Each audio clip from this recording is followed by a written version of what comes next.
Salamat ya Allah sa gabay mo sa amin. Sa bawat hakbang, ikaw ang kasama namin. Hindi dito nagtatapos ang aming pagmamadrasa. Kami magpapatuloy, dala ang pananampalataya. Mga guro't magulang, salamat sa inyo.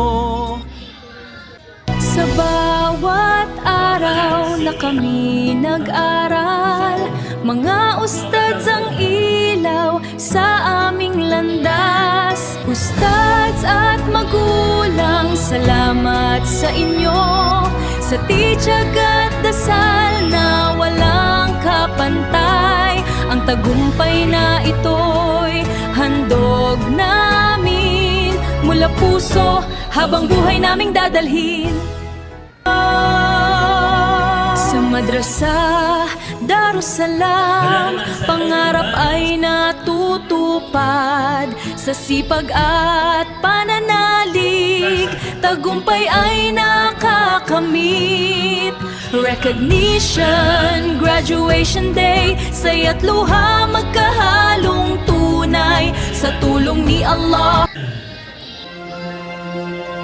salamat ya Allah sa gabay mo sa amin. Sa bawat hakbang, ikaw ang kasama namin.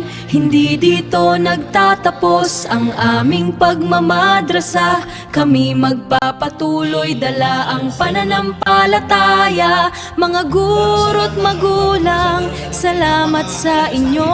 Mga magulang na laging nariyan, Pagmamahal nyo'y walang katapusan.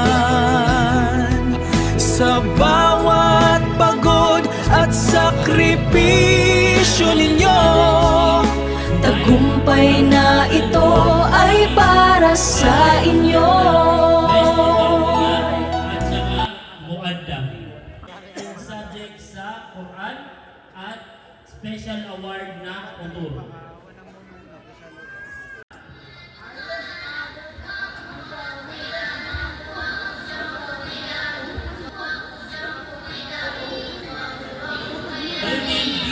Best in Tajweed, top 3.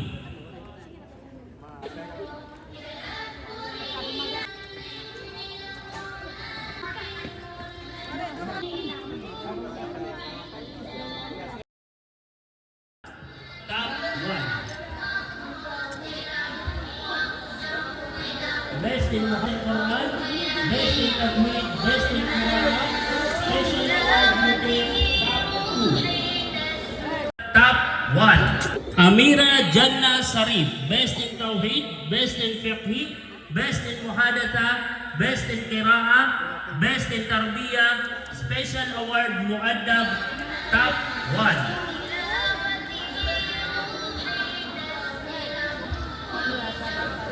Para naman sa level 6 at saka level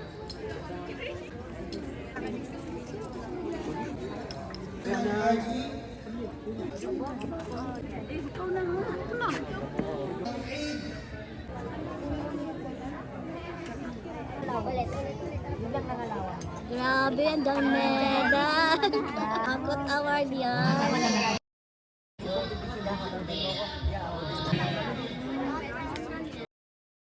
Laila, Pagit, up students at saka may mga special award.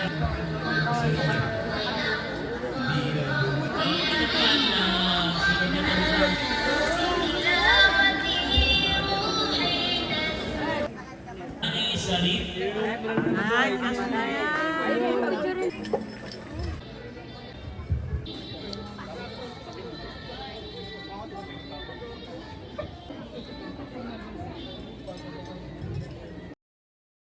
Norlaila.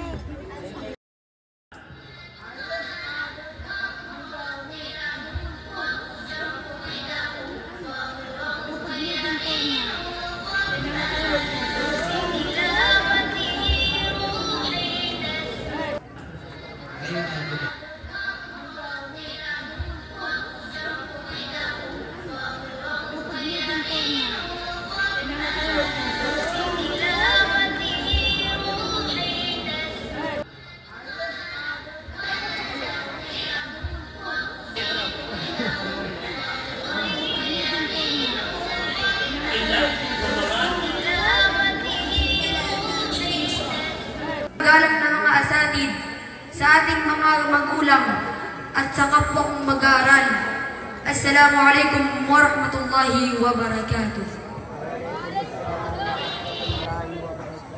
Nakatayo ako rito sa inyong harapan hindi bilang pinakamagaling, hindi bilang isang hawak na kinatawan ng ating batch. Ang anumang karangalang iginawad sa akin ngayon ay hindi ko sariling gawa. Ito ay bunga ng awa ng Allah subhanahu wa ta'ala. Nang walang sawang sakripisyo ng aming mga magulang at ng matyagang paggabay ng aming mga guro. Utang namin sa inyo ang bawat titik at aral na aming natututunan. Ang pag-aaral sa Islam ay hindi lamang tungkol sa pagkuha ng mataas na marka o diploma. Ito ay tungkol sa pagkilala sa ating tagapaglikha at sa pag-unawa sa ating layunin sa mundong ito. Ang kaalaman sa ating diin ay isang amana. Isang banal na katiwalaan na dapat nating ingatan at isabuhay. Sa Islam, ang edukasyon ng nagbibigay dangal sa tao. Ito ang nag-aangat sa atin mula sa kadiliman ng kamangmangan patungo sa liwanag ng katotohanan. Gaya ng ipinaalala sa atin ng Allah sa banal na Quran, kanyang sinabi, "Yarfa'illahu alladhina amanu minkum walladhina utul ilmi darajat." Sa malapit nitong kahulugan, itataas ng Allah subhanahu wa ta'ala sa matataas na antas ang mga naniniwala sa Kanya at ang mga binigyan ng kaalaman. At ayon din sa hadith ng Propeta Muhammad sallallahu alaihi wasallam, "Man salaka tariqan yaltamisu fihi ilman, sahhalallahu lahu bihi tariqan ila al-jannah." Sa malapit nitong kahulugan, sino man ang tumawag sa landas upang maghanap ng kaalaman, ay padadaliin ng Allah para sa kanya ang landas sa patungong paraiso. Mga kapwa ko nagsipagtapos, huwag nating hayaan na ang ating natututunan ay mananatili lamang sa loob ng ating mga notebook. Ang tunay na sukatan ng ating tagumpay ay kung paano natin gagamitin ang kaalaman ito upang maging mas mabuting Muslim, mas masanuring anak, at mas kapaki-pakinabang na bahagi ng ating lipunan. Sa uling pagkakataon, nais kong humingi ng taus-pusong paumanhin sa ating mga guro, patawad sa aming mga pagkukulang at kung minsan ay naging hamon kami sa inyong pasensya.